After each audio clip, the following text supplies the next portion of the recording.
Rizari Halim. Okey lagi ni. Gerobok Salai. Gerobok Salai. Kita orang dekat Temiang ni. Ni sekarang kat Temiang. New Zealand. Boleh faham ambil gambar. So jom. Gerak. Okay, belanja sikit. Tak ada orang ni.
Susah nak keluar ni. Udah tu. Ish. Dan nak gimana sana? Nak ke sana terus? Macam mana? Sana ya. Oh, sini pendek je. Sana. Sana terus. Um, Macam ni. Kau sekejap, belakang sekejap.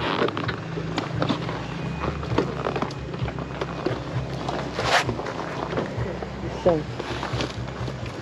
Oh, kaki kau. Kaki kau kena longkat tu. Ya tu. Oh, koyak kaki kau. Sekejap. Aku jaga sini, bahaya. Ya tu. Mana? Ya. Nak jalan ni? Dah tak boleh jap. Tak boleh.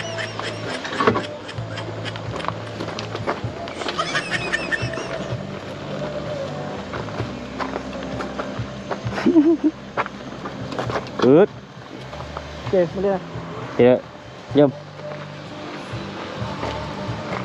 Oh, berasap weh.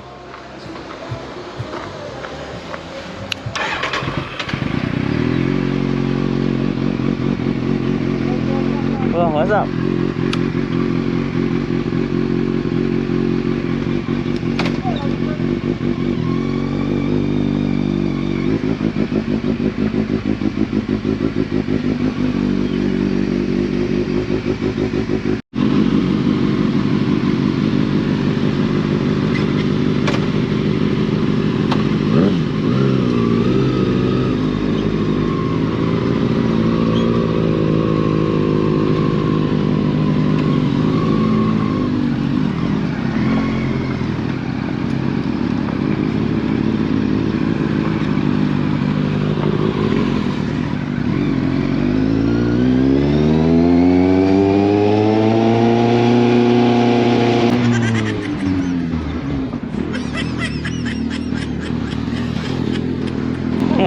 Betul lah, sana lah.